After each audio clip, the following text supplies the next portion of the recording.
dark, foggy, misty morning here at the Proving Grounds too, but I'm super excited this morning because we've got Jack here with us.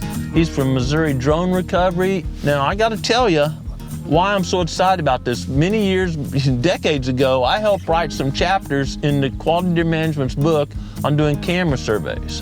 And I doubt I've ever shared this before, but I published one of the very first scientific papers or presentations on using a trail camera with deer as part of my master's research on scrape behavior using cameras to see deer in scrapes. It was awesome technology. This is awesome technology. Times have changed. Now, before we get a lot of hate mail, I've already reached out to the Missouri Department of Conservation. We're in Missouri, and doing a deer survey with a drone is perfectly legal. We're not, cutting the edge on anything here. We're over our private property. Really excited to get started. Collecting data is really interesting, and it's been interesting to look at what we've seen, across different properties across the Midwest.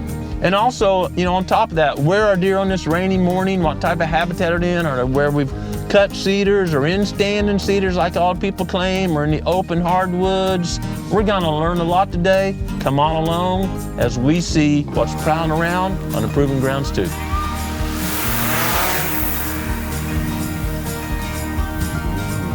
So we're making a grid pattern across the property. Want to make sure we cover every inch we can, and then we'll drop waypoints on the map, like this right here, and then we'll have a whole map of the property with all the deer locations. And yeah, it's not showing up on the camera well, but I'm able to see on the big TV screen what he's seeing on the control there. So rabbit, wow, that is amazing.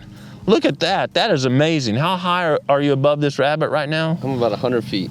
100 feet. I can see the outline of its ears, folks, the eye, the tail tucked in. Pretty amazing. It's amazing. Amazing. We'll try to find some deer here. So that's a cedar cut, right? Yes. Yeah, you can see the logs laying down. This is gonna be, because I get, all the northern boys always write me saying, oh, you're cutting on cedars, that's the best habitat. I want to see today where the deer are. It's a rainy day, kind of tough day. Where are the deer gonna be today, folks?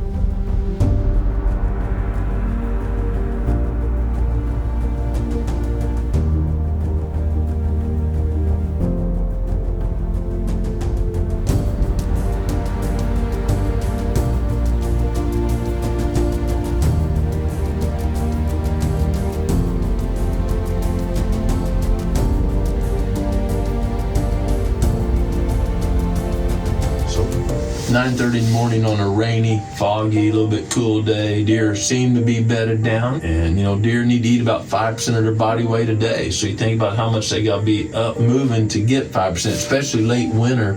This is a bottleneck of not having a lot of groceries right now. This is one of the stress periods. Late summer, late winter is a stress period. So just learning a lot here. This is a different type of data than GPS collars, which I'm used to. This is a different type of data. Really cool tool.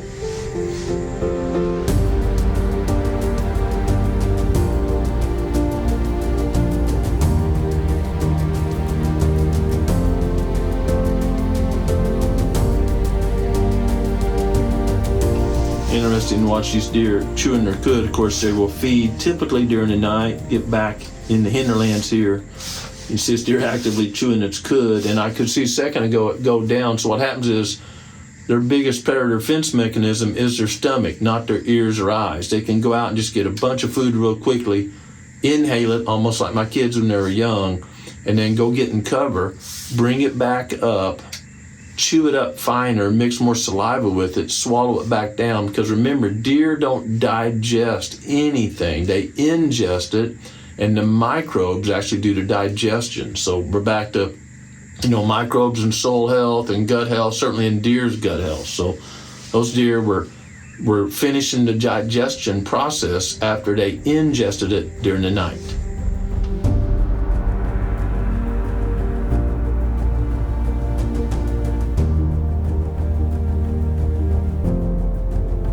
Found a really cool group of 9 deer, and you kind of expect to see that again this time of year. Late winter is a stress period, not as much food as spring. Of course, summer, fall, late winter, and late summer, 2 stress periods. Deer often group up together. It's called optimal foraging strategy. If one finds food, they all find food. And for predator defense mechanisms, strength in numbers. Most bucks have shed antlers.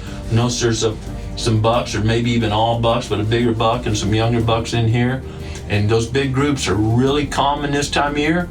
Come late summer, that testosterone starts kicking up. Doe groups will stay together, but as you know, those bucks will, for the most part, separate and do their own thing.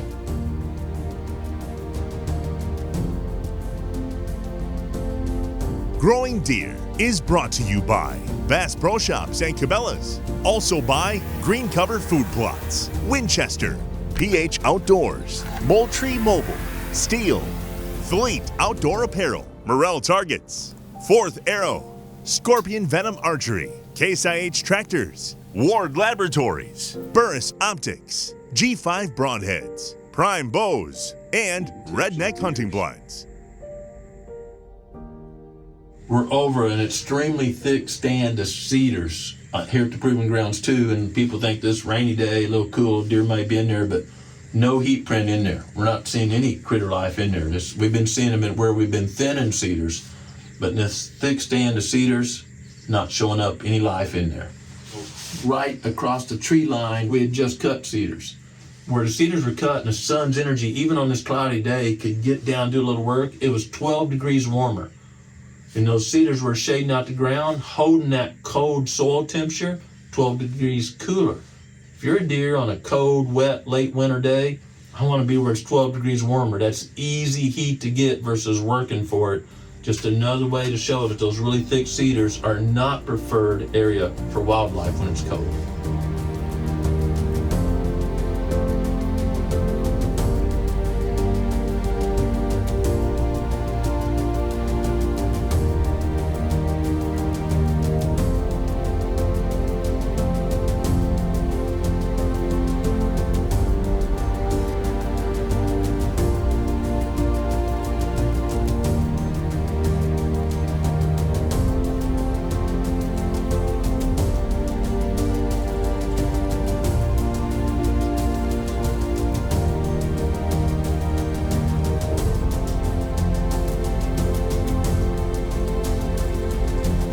Really want to thank Jack with Missouri Drone Deer Recovery for coming down and sharing his technology with us. It was exciting. We saw, I think, 33 deer, turkey, rabbits, of course some other birds flying around, stuff like that. I'm a walker, I walk my property all the time, and I learned some stuff about the property I didn't know just from that view and how everything's kind of fitting together. When you're walking a bluff line or down the valley, but when you can see that line compared to the food plot above all simultaneously, it's really informative. More so than just a map, a satellite image, because we can move and get different views, so it was really cool. Some other stuff we saw, almost all the deer were bedded we saw, and when I looked at my Moultrie mobile app, it wasn't taking any pictures of deer. Really good confirmation both ways there, right? It was just a lot of cool stuff going on. Jack, how can folks find you or reach out to you? Facebook's best, Missouri Drone Deer Recovery, MissouriDroneDeerRecovery.com, and we're also on Instagram, Missouri Drone Deer Recovery. Yeah, so search on that, you find it.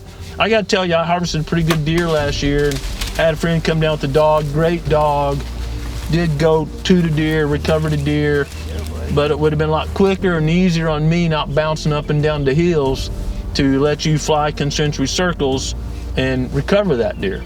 And not as much disturbance to the habitat. This was November 4th, right during the pre-rut. I'm kind of boogering up a little area there, so this is my first exposure to the technology. You'll be seeing more. We're gonna do a prescribed fire soon, maybe get Jack to come down. Not only to watch the fire behavior, but how critters respond to that fire. Because I see deer, when I'm burning, I see deer going in and out of fire line and just don't pay attention to it. Just totally natural to them. But I'm not out there filming when I'm working a fire hard, but you could watch from above and see how critters are reacting to that fire and how the fire is reacting. Absolutely, we could see where they run, where they go, and how the fire works. Yeah, so if y'all want some of that, leave us some comments here, but I'm super excited about that, whether y'all want it or not. That would teach me a lot. So we're gonna do more of this. Appreciate y'all watching today. A thermal drone is just another way really to get outside and enjoy creation. I learned a lot today. But more importantly than this advances in technology, we always go back to the most important thing we can do is each one of us personally seek the Creator's will for our life and apply it daily. Thanks for watching Growing Deer.